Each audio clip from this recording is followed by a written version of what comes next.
Hello viewers, আশা করি ভালো আছো। প্রতিবারের ন্যায় আপনার সামনে নতুন আরেকটি ভিডিও নিয়ে চলে আসলাম। আজ আলোচনা করবো আপনার এইচএসসি 2024 যারা আছেন, যে আপনাদের কিন্তু রেজাল্টের তারিখটা কিন্তু প্রকাশিত হয়েছে, যে আপনারা কিন্তু 15 অক্টোবর কিন্তু আপনারা রেজাল্টটা পাবেন, যে 11টার পরে। ঠিক আছে, এখন রেজাল্টটা নিয়ে কিন্তু যে আজকে কিন্তু গুরুত্বপূর্ণ কিছু আপডেট আছে প্রকাশিত হয়েছে, আজকে আলোচনা করব। যে এইবার এইচএসসি 2024 যারা আছে, যে 24 রেজাল্টের স্পেশালি যে কারণটা আজকে ভিডিও নিয়ে আসার, সেখানে কিন্তু 5-8টা বেশি এবং জিপিওটা কিন্তু বেশি এসেছে, এবং জিপিও কতটা আসবে এবং 5-8টা কেমন, আজকে A to Z কিন্তু এই ভিডিওতে আলোচনা করবো। তার জন্য ভিডিওটি সম্পূর্ণ দেখবেন, কোনো স্কিপ করবেন না। তার আগে বলে নিই, আপনি যদি এই চ্যানেল নতুন হয়ে থাকেন, তার আপনার সাথে রিকোয়েস্ট থাকবে যে এই ধরনের নিত্য নতুন অল এডুকেশনাল আপডেট সবার আগে পাওয়ার জন্য অবশ্যই চ্যানেলটি সাবস্ক্রাইব করে পাশে থাকবেন, কারণ আপনার লাইক এবং সাবস্ক্রাইবের কারণে কিন্তু আমাদের নতুন আরেকটি ভিডিও তৈরি করার অনুপ্রেরণা সৃষ্টি করে। এবার বলবো যে আপনার 5-8টা কেমন এবং জিপিওটা কেমন আসবে।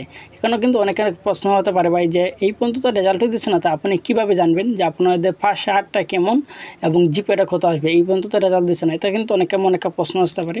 আসলে যেহেতু আমরা এই ধরনের ভিডিও ক্রিয়েট করি, সেহেতু কিন্তু আমাদের এই ধরনের কিন্তু কিছু আপডেট চলে আসে, যে তারা অনেক সময় আপডেট দিয়ে বলে যে নাম প্রকাশ করা যাবে না। ঠিক আছে, যে আপনারা যে এইচএসসি 2024 যে রেজাল্টটা আছে, সেই রেজাল্টে কিন্তু যে 5-8টা আলোচনা করবো এবং জিপিএ যে কতটুকু আসবে সেটা কিন্তু আলোচনা করব। ঠিক আছে, যে আগে বলি যে আপনারা যে এইচএসসি 2024 যারা আছেন, যে সুখবর এইচএসসি রেজাল্ট 2024 নিয়ে সবাই জানেন। ঠিক আছে, আসলে দিকে সুখবরটা সে কি, যে উচ্চ মাধ্যমিক পর্যায়ে চলিত বছর এইচএসসি রেজাল্ট 2024 প্রকাশ নিয়ে বেশ কিছু সুখবর রয়েছে। আন্তঃশিক্ষা সমন্বয় বোর্ড এর মধ্যে শুরু করেছে তাদের কাজ। শিক্ষা মন্ত্রণালয় থেকে পরীক্ষা ফলাফল প্রকাশের নির্দেশনা প্রদান করা হয়েছে, যেখানে বলা হয়েছে যে তারা ফলটা কীভাবে দেবে, কিন্তু সাবজেক্ট ম্যাপিং করে কিন্তু আপনারা রেজাল্টটা দেবে, আপনারা কিন্তু জানেন। তার মধ্যে স্পেশাল যে কারণটা, যে তারা এইচএসসি 2024 রেজাল্টটা নিয়ে তারা যে বলছে যে ইতিমধ্যে শিক্ষা মন্ত্রণালয়ের কাছে তারিখটা কিন্তু তারা প্রস্তাব করে ফেলছে, যে আপনারা রেজাল্টটা কবে দেবে। তো এই 15 অক্টোবর কিন্তু আপনারা রেজাল্টটা প্রকাশিত হবে, যে 11টার পরে কিন্তু আপনারা রেজাল্টটা দেখতে পারবেন। ঠিক আছে, তার মধ্যে স্পেশাল যে কাণ্ডটা তারা আজকে উল্লেখ করছে, যে আপনার রেজাল্টটা 5-8টা কেমন, এটা কিন্তু সবার প্রশ্ন। এবার কিন্তু এইচএসসি 2024 5-8টা কিন্তু প্রায় 90%-এর উপরে থাকবে। একজন বোর্ড কর্মকর্তা সেটা কিন্তু আমাদেরকে জানিয়েছে, যে বলছে নাম প্রকাশ করা যাবে না। এবার যে এইচএসসি 2024 রেজাল্ট কিন্তু খুবই ভালো হচ্ছে, তো তারা বলছে যে আপনাদের 5-8-এর 90% উপরে থাকবে। কারণ উপরে থাকবে না কেন, এখানে একটা লজিক তেমনি তো বোঝা যায়, কারণ আপনাদের সব পরীক্ষা তো হয় নাই, সেটাতে কিন্তু আপনাকে প্লাস পয়েন্ট পেয়েছেন। হ্যাঁ, যে আপনাদের কিন্তু সব পরীক্ষা হয় নাই, সব পরীক্ষা না হওয়ার কারণে কিন্তু যে 3টা বা 4টা কেউ 5টা পরীক্ষা দিয়েছেন, বাকি যেগুলো পরীক্ষাটা হয় নাই সেগুলো সেহেতু কিন্তু এসএসসি থেকে কিন্তু মার্কটা এনে কিন্তু যে আপনাদের যোগ করে কিন্তু এইচএসসি 2024 রেজাল্টটা তৈরি করা হবে। কারণ আপনাদের যে এসএসসি দিয়েছেন, যারা এইচএসসি 2024 যারা আছে, আপনারা কিন্তু এসএসসি দিয়েছেন 2022 সালে। 2022 সালে যে পরীক্ষাটা হয়েছিল সেটাই কিন্তু আপনাদের একটা গুড নিউজ, কারণ 2022-এ যে পরীক্ষাটা হয়েছিল সেটা কিন্তু হয়েছে সংক্ষিপ্ত সিলেবাসে। যে করোনা কিন্তু 2021 সালে ছিল, এবং 22 সালে পরীক্ষাটা সংক্ষিপ্ত সিলেবাসে কিন্তু হয়েছিল, এবং সেই সংক্ষিপ্ত সিলেবাসে পরীক্ষা নেওয়ার কারণে কিন্তু আপনারা এসএসসি যারা 22-এ ছিলেন তাদের কিন্তু রেজাল্টটা খুবই ভালো এসেছিলো। সেখানে কিন্তু যে 5-8টা ছিল কিন্তু যে 87.44%, 87.44% আপনারা 2022-এ ছিলেন। এখানে বলবেন ভাই এসএসসিটা কেন টানছেন, আপনার এসএসসি মার্কটার জন্য তো আপনার এইচএসসি রেজাল্টটা মানে অনেকটা আগানোর যে কারণটা, সেটা হচ্ছে যে এইচএসসি 2024 যেগুলো পরীক্ষা মানে সেটা তো মার্কটা আনা হবে আপনার এসএসসি থেকে। আর আপনার এসএসসির মধ্যে কিন্তু যে আপনার যে 5-8টা ছিল সেটা 87.44%।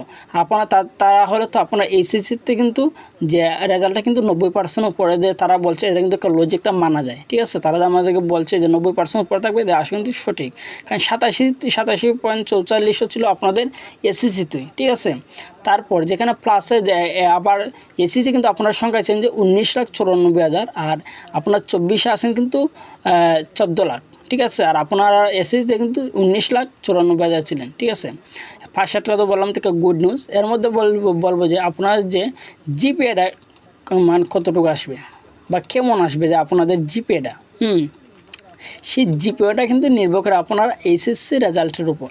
কারণ যে আপনারা যেগুলো পরীক্ষা দিয়েছেন 2টা 3টা পরীক্ষা দিয়েছেন, ঠিক আছে, এর আগে যেগুলো পরীক্ষা দিয়েছেন আপনারা যারা এসএসসির মধ্যে যেগুলো জিপিএ এসেছে, আপনার যে কোনো সাবজেক্ট হোক না কেন এসএসসির মধ্যে যদি আপনার জিপিএ থাকে তার কিন্তু এসএসসির মধ্যে কিন্তু আপনার জিপিএ থাকবে। মনে করেন যে আপনি এসএসসির মধ্যে 5টা সাবজেক্টের জিপিএ আছে, 7টা সাবজেক্টের জিপিএ 5 আছে, ঠিক আছে। এখন কিন্তু এই যেগুলো পরীক্ষা আপনি যদি এগুলো পরীক্ষা না দিয়ে থাকেন এসএসসি 2024 তার কিন্তু আপনার জিপিএটা পাবেন, ঠিক আছে, A+ পাবেন। যদি আপনার এসএসসি A+ থাকে তাহলে এইচএসসিতে A+টা পাবেন। আর যদি আগে মনে করেন বাংলার মধ্যে আপনার A+ ছিল কিন্তু এইচএসসি 2024 পরীক্ষা অংশগ্রহণ করেছেন তাহলে তো A+ থাকবে না, হয়তো কমতে পারে বা বাড়তেও পারে, কারণ যেহেতু আপনি পরীক্ষা অংশগ্রহণ করেছেন। আর যারা মনে করেন যে পরীক্ষা অংশগ্রহণ করে নাই তারা কিন্তু মার্কেট টিকে থাকবে। কিন্তু যদি পাশে মানে প্লাসের যে হারটা যদি বলি, প্লাস কিন্তু 2022 এসএসসির মধ্যে যে আপনারা যে প্লাসটা কিন্তু ছিল প্রায় 2,69,602 জনে কিন্তু প্লাসটা পেয়েছে, জিপিএ 5 দিয়ে পেয়েছে। এসএসসিতে 2022 2,69,602 জনে কিন্তু পেয়েছে, ঠিক আছে। মানে 2,69,000 বা 2,70,000 বলা 2,70,000 বলা যায়। 2,70,000 কিন্তু আপনারা 22 কিন্তু A+ পেয়েছেন, তার কিন্তু এসএসসিতে মধ্যে কিন্তু এই ধরনের প্লাসটা আসবে, এর তো বাড়তেও পারে, ঠিক আছে। কারণ যেহেতু ছাত্র বাড়ছেন তো সংখ্যাটা তো বাড়তে পারে, ঠিক আছে। যে আপনাদের রেজাল্টটা কিন্তু এটি গুড নিউজ যে পাশাটা কিন্তু আপনার 90% উপরে পাবেন, ঠিক আছে। আর প্লাসের যে সংখ্যাটা তো বললাম 2,70,000 কিন্তু আপনারা যদি 22 পেয়ে থাকেন তার এখানে কিন্তু আরও বাড়বে, ঠিক আছে। আজকে এই ছিল আলোচনা। তারপর যদি না বুঝে থাকেন অবশ্যই কমেন্ট করে জানাবেন যে আপনাদের রেজাল্টের পাশে হারটা কেমন। তারপরে না বুঝে অবশ্যই কমেন্ট করে জানাবেন, আমি উত্তর দেওয়ার চেষ্টা করব। আর যদি ভিডিওটি ভালো লাগে থাকে অবশ্যই লাইক দেবেন। আপনি যদি এই চ্যানেল নতুন হয়ে থাকেন তার আপনার সাথে রিকোয়েস্ট থাকবে যে এই ধরনের নিত্য নতুন অল এডুকেশনাল আপডেট সবার আগে পাওয়ার জন্য অবশ্যই চ্যানেলটি সাবস্ক্রাইব করে পাশে থাকবেন। ধন্যবাদ, দেখা হবে অন্য কোনো ভিডিওতে।